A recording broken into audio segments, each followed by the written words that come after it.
বাগিচায় বুলবুলি তুই ফুল শাখাতে দিসনে আজি দোল।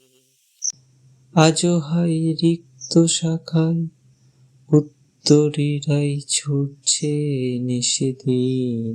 বাগিচায় বুলবুলি। এই গানটি আমি হয়তো ঠিকমতো গাইতে পারিনি, কারণ গলা ভালো নয়। কিন্তু বাংলা সাহিত্যের সবচাইতে বড় অভাগা ছিলেন কবি কাজী নজরুল ইসলাম।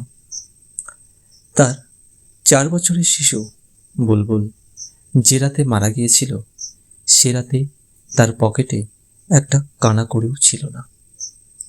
অথচ কাফন দাফন, গাড়িতে করে দেহ নেওয়া ও গোরস্থানে জমি কেনার জন্য দরকার ছিল 150 টাকা। সে সময়ের সেই 150 টাকা মানে অনেক টাকা। এত টাকা তিনি কোথায় পাবেন? বিভিন্ন লাইব্রেরিতে লোক পাঠানো হলে তার টাকার তেমন ব্যবস্থা হয়নি। শুধুমাত্র ডিএম লাইব্রেরি তাকে দিয়েছিল মাত্র 35 টাকা। আরও অনেক টাকা বাকি। টাকা আবশ্যক। ঘরে দেহ রেখে কবি গেলেন এক প্রকাশকের কাছে। প্রকাশক শর্ত দিল, এই মুহূর্তে এখনই কবিতা লিখে দিতে হবে, তবেই টাকা।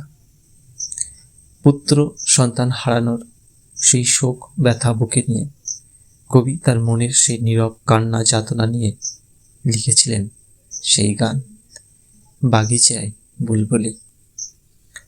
ঘুমিয়ে গেছে শ্রান্ত হয়ে আমার কানের বুলবুলি, করুণ চোখে চেয়ে আছে সাজের ছড়া ফুলগুলি। ফুল ফুটিয়ে ভোরবেলা কে গান গেয়ে নীরব হলো কোন নিষাদের বান খেয়ে। বনের কোলে বিলাপ করে সন্ধ্যা রানী চুল খুলি।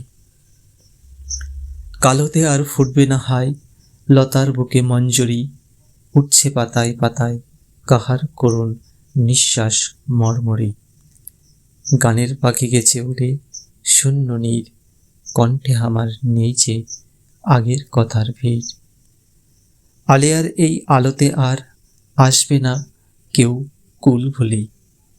একজন সন্তানহারা পিতার কি নিদারুণ কষ্ট।